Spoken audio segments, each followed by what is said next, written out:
sa pagdaong ng malalaking bangkang ito sa Navotas Port mula sa pangingisda. Tara na! Tro, pahin kami kanin, Tro. Hudyat ng paparating na biyaya para sa magkapatid na Mary May at Ashley. Naabutan namin silang paakyat sa mga bangka. Pakay nila, makahingi ng bahaw o tirang kanin mula sa mga mangingisda. Yung binibigay po sa amin matigas, inaano po namin, sinasangag para po medyo lumambot siya. Tapos minsan tutong, yung ibabaw lang yung kinakain namin kasi sobrang pait po ng pagkatutong. Pangangalakal ang kabuhayan ng pamilya ni na Mary May. Sa maliit na barong-barong na ito sa loob ng Navotas Fishport,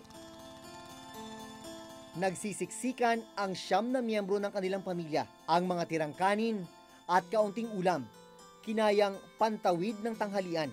Budgetin po yun hanggang may dumating na bangka ulit. Kaso minsan hindi po talaga kasi mahal po bilihin dito. Yung hindi po nagkakasya sa loob ng ng 1 linggo.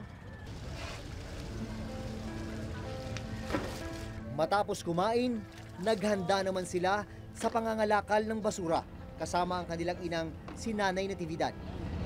Yung basura po ng bangka, kalakal po nun, tinatabi namin, iniipon namin sa 1 linggo. Tapos yun, magiging budget namin yung pagnabenta. Kasi pag hindi ka kumilos, wala mangyayari. Magugutom lang kayo.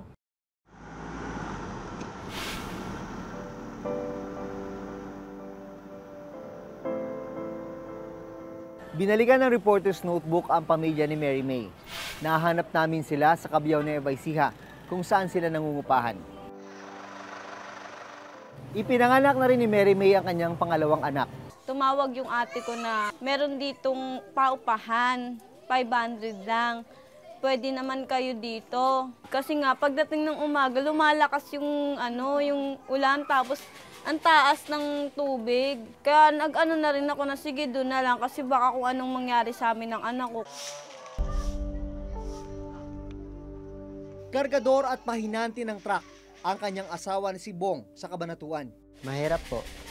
Ginagawa ko ang lahat para ang pamilya ko, matagulod dito.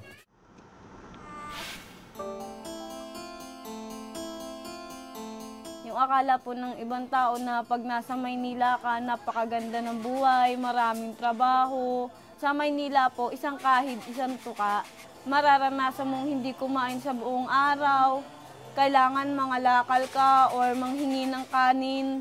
Dito po, naranasan ko po kasi ako po, may kapatid po ko, kahit papano may nalalapitan po kami.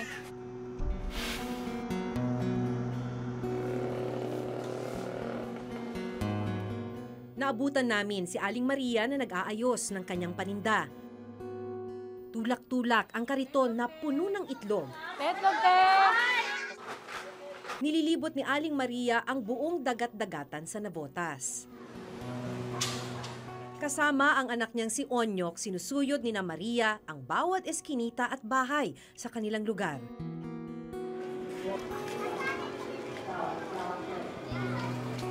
Mag-isang itinataguyod ni Maria ang 9 na anak kaya kailangan niya raw magdoble kayod para mabuhay ang pamilya.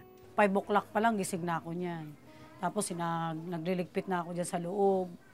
Tapos pagkagising ng 2 anak ko, mga 6 o'clock, yan, pinag-aalmusal ko na. 8 o'clock ng maga, yan nagtitinda na ako. Tapos umuwi ako ng 11 o kaya 12 para pumananghalian kami. Matapos ang 4 na oras na pagtitinda, 80 piso ang kinita ni Maria. Dito po sa Agora. Sapat lang para makabili ng 1 kilong bigas at ulam para sa kanilang pananghalian. Hindi na ako nakakapag-stock. Bumibili na lang talaga ako ng paisa-1 kilo. Pagdating sa isdaan, pinagkasya na lang ni Maria ang natitirang 40 piso para makabili ng ulam. 60 daw po. May natira pa sa'yo? Wala na. Pagkaluto ng pananghalian, Paano yung pinagkakasya yung kanin, te? Ito na yung ginagawa namin. Ako din, Ma. Pagka may mga, kagaya pag kumakain mga bata, kung may tira, sama-sama ko. Kain ito. nakaraos man ng tanghalian, problema naman ni Maria ang hapunan. Kaya maglalako na rin siya ng itlog sa hapon para may pambili ng pagkain. Kailangan magtinda para masuportahan ng pamilya.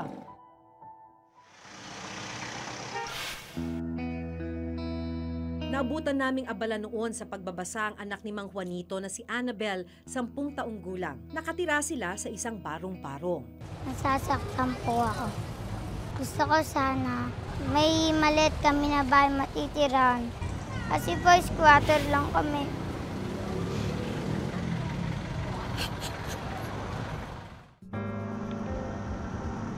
Pagmamaneho ng pedicab ang naging kabuhayan niya sa Tondo.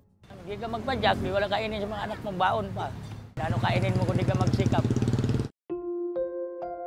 Ang kinikita ni Mang Juanito ipinangtutustos din niya noon sa sakit ng asawang si Aling Julieta. Pero sa aming pagbabalik sa kanila, nalaman naming napatay si Aling Julieta ng isang gunman na hindi pa rin nahuhuli hanggang ngayon. Walang kapaguran si Mang Juanito. Matapos mamasada, mamamasukan naman siya bilang isang construction worker. Kumikita siya rito ng 300 piso kada araw. Ngayon, lahat mahirap na. Lahat ng bilihin, tumaas na lahat.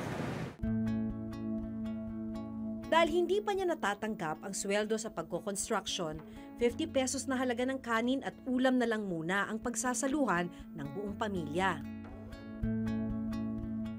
Minsan na lang po kami kumain sa isang araw. Tuwing may pera po si Papa. Si Annabel hindi pa rin nawawala ang pangarap na magkaroon ng maayos na buhay. Gusto ko po pagpatuloy pag-aaral ko para makatapos pa makatulong sa pamilya.